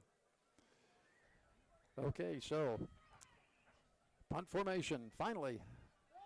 At least we think so as John Wood goes back to our left here. He's just inside the 40-yard line, about the 35-yard line. And here comes the punt from Mullins. Oh. It's going to be high, but not real long. And going to hit about the 40 or 38-yard line, be down at the 40-yard line. So Brockway will start from there at the 40-yard line, their own 40, with 8:36 remaining in the game. 28-8 is our score. And so Brockway will have an opportunity to add to to that total here. I'm sorry I laughed during you talking because I heard one of the people in the crowd say, "Watch the fake." I don't think that's going to happen. Well, it's okay because a lot of people laugh when I talk anyway, so, I'm kind of Well, that means they have to laugh more when I talk then. Oh, I'm come on. kind of used to that, so that's not a big deal for me.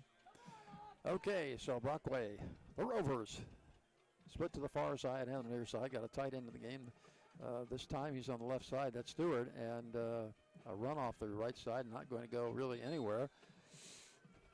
And so that'll bring up a second down and 10 from virtually the same place, and unless you want to deal in inches here, but Not tonight. not tonight. The mathematician will break things down for you later. Yeah. Or if you come to my math class, I'll break it down even more. Yeah, I'll teach you some okay. pre-calculus or some Well, trig. No one can teach me calculus. I don't care how good they are. And at my age, you can't teach me much, so. Okay, we're at 8 minutes on a running clock. To the near side is Mr. Ben Glassell, along with Ford. Slot to the far side as well. Stewart is back there with John Wood to his left side. And Wood's just going to run it. A little wham play there as Stewart will lead the blocking. Wood's still on his feet and almost out to midfield, but not quite as he's brought down at the 49-yard line. So that's going to bring up real short yardage now for a first down. And one of Curwensville players is kind of sitting on the field with his arms out like somebody should have called a penalty on that play. Get moving. You're going to get an offsides if you don't move. If you keep sitting. Please sit there. Yeah, you keep sitting there.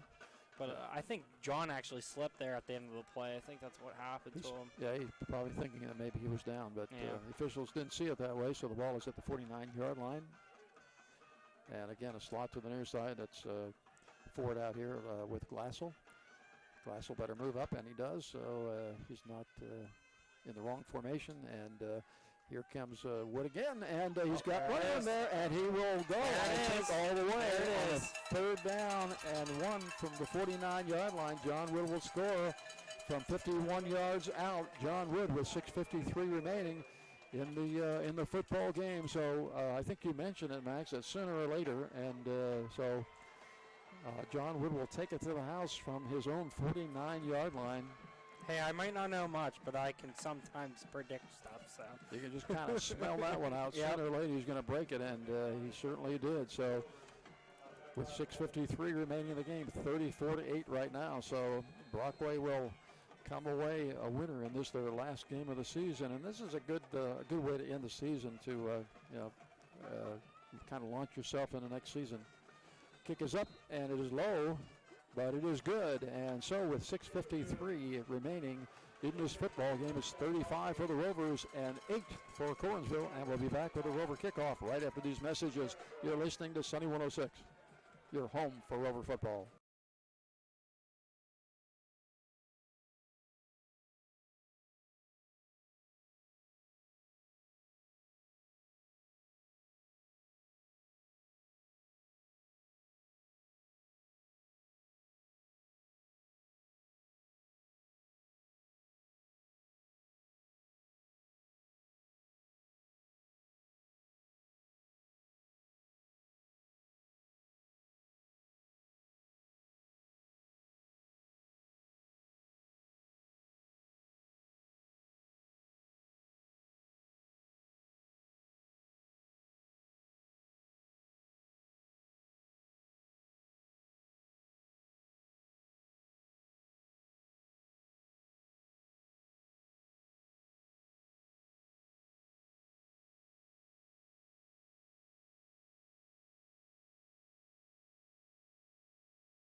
Okay, Painter will hit the kickoff, and it is deep, and it will go into the hands, I think, of number 14, and that is Butler, and he will make his way up to the 35-yard line. And so a decent return there by Butler. So Curwensville will have their